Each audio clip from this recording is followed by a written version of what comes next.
saber mupui ang kiasang daga irola kong sabi harapin king choice mga iraw pu'y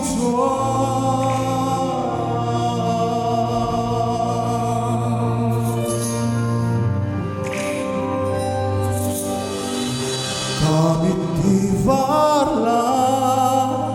Lelay ngoming butila Ang mga isya Nagsun kay maanong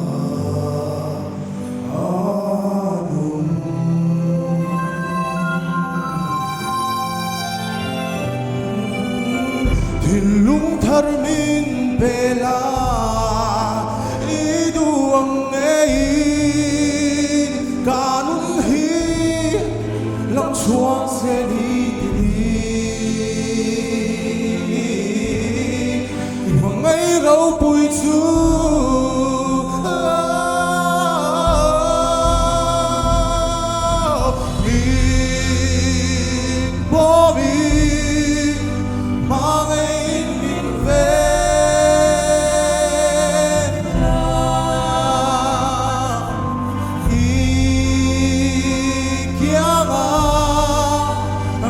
lâu kayang se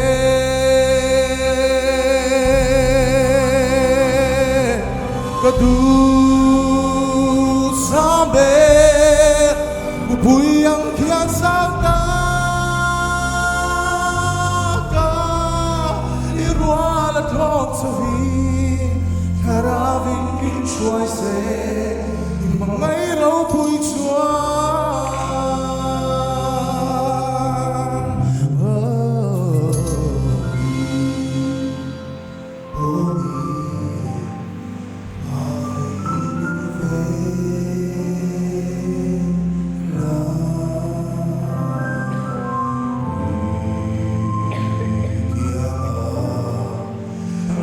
lâu kayang se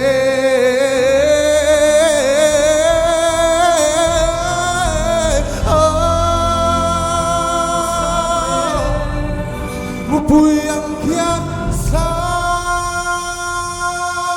daga iruala kong sabi harapin min choice mga iraw pu'y